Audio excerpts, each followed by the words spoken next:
تو وفات کا معنی خالی موت نہیں ہوتا، کسی شے کو پورا لے لینا۔ عیسیٰ علیہ السلام کے بارے میں متوفی کا لفظ ہے، یا عیسیٰ انی متوفی کا ورافیوں کا الیہ، تو یہاں لوگوں کو وہی غلط فہمی شبہ، متوفی کا معنی موت دینے والا، وفات دینے والا، حالانکہ نہیں، متوفی کا معنی میں تجھے پورا زمین سے اٹھانے والا ہوں، جسم اور روح کے ساتھ۔ عام طور پہ انسان جو مرتا ہے اس کی روح اٹھائی جاتی ہے، جسم کو قبر میں گاڑ دیا جاتا ہے، دبا دیا جاتا ہے، اور عیسیٰ علیہ السلام کے بارے میں کیا فرمایا؟ متوفیک، میں تجھے پورا اٹھانے والا ہوں۔ تو پورا اٹھانے سے مراد کیا ہے؟ جسم اور روح دونوں کو، جسم اور روح دونوں کو اٹھانے والا ہوں، اور اللہ نے اٹھایا۔ اس وقت وہ آسمانوں میں ہیں، اور قرب قیامت اٹھیں گے، نیچے اتریں گے دجال کا مقابلہ کرنے کے لیے اور اس کو کیفر کردار تک پہنچانے کے لیے۔ تو وہ متوفی کا معنی موت دینا نہیں ہے، اور اگر موت دینا مان بھی لیں تو پھر یہاں دو چیزیں ہیں، آپ کو اٹھانے والا ہوں اور موت دینے والا ہوں، کہ قرب قیامت ہوگا، اٹھانا بھی اور موت دینا بھی۔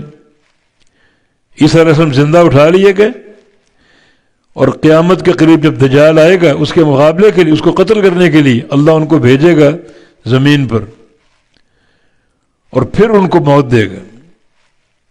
زمین پر وہ تقریباً 40 سال گزارنے کے بعد پھر وہ موت کا شکار ہوں گے۔ تو بعد کا جمع واو جو جمع کے لیے ہوتی ہے، ضروری نہیں کہ ترتیب کے لیے ہو، یہاں واو جمع کے ذریعے دو چیزوں کو جمع کر دیا گیا، ایک متوفی اور دوسرا رافعک۔ متوفی کا معنی ہم نے بتا دیا، کسی شے کو پورا پورا لے لینا، پورا پورا اٹھا لینا اور پورا پورا قبض کر لینا، موت مراد نہیں۔ متوفی کا لفظ نیند پر بھی استعمال ہوا ہے، جو چھوٹی موت ہے، نیند پر بھی استعمال ہوا ہے۔ تو عیسیٰ علیہ السلام پر جو متوفی کا لفظ ہے، یا تو مانا پورا آپ کو زمین سے اٹھا لینا، آسمان تک لے آنا، اور اگر اس کا موت مانا بھی کر لیں کہ آپ کو وفات دینے والا ہوں، موت دینے والا ہوں، تو پھر بھی یہ مانا درست ہے۔ قرب قیامت دو کام آپ کے ہوں گے، ایک آسمان سے نیچے آپ کو بھیجا جانا، نیچے اتریں گے، دجال کا مقابلہ کریں گے، اور جب دجال کو مار دیں گے، یاجوج و ماجوج کا خاتمہ ہو جائے گا، اور اس زمین پر حق قائم ہو جائے گا، ایک دین باقی بچے گا، دین اسلام، تب اللہ تعالیٰ عیسیٰ علیہ السلام کو موت دے گا۔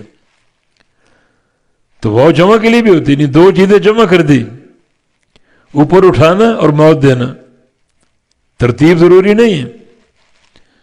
چاہے جو نصوص کو جمع کریں تو یہی تفسیر بنتی ہے۔ تو یہاں اللہ تعالیٰ فرما رہا ہے کہ اللہ یتوفی الانفس،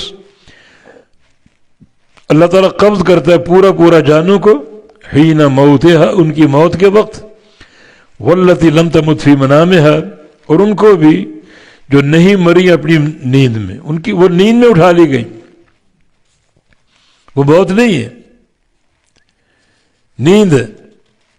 گویا نیند میں بھی روح قبض ہو جاتی، موت میں بھی قبض ہوتی، مگر موت میں دوبارہ لوٹتی نہیں، اور نیند میں دوبارہ لوٹتی اللہ کے امر سے۔ ہاں چاہے تو نہ لوٹائے، چاہے تو نہ لوٹائے۔ نبی علیہ السلام جب رات کو بستر پر جاتے، دعا پڑھتے ہوئے سوتے، وہ دعا کیا تھی؟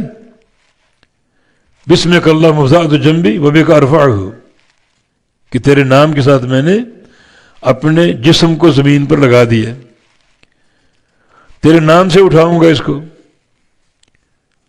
اللہم ان امسکت نفسی فرحمها یا فاغفر لها، اے اللہ موت کی صورت میں یہ روح قبض ہو جائے گی، اگر تو اس کو روک لے اپنے پاس، تیری مشیت اور تیری چاہت اس کو روکنے کی ہو، واپس نہ لوٹائے، تو اس پر رحم کر دینا، اس کو بخش دینا۔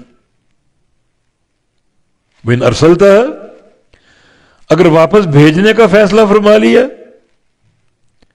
تو فاحفظها بما تحفظ به عبادك الصالحین، پھر اس جان کی حفاظت کرنا. جب روح دوبارہ لوٹے گی، صبح بیدار ہوں گے، کام کاج پہ نکلیں گے، تو زمانے میں بعض وقت فتنے، فسادات، قتل و غارت گری، دین پر حملے، عقیدے پر حملے، تو اس کی حفاظت کرنا، نہ اس کا عقیدہ خراب ہو، نہ اس کا دین خراب ہو، نہ اس کی جان کے لوگ درپے ہوں.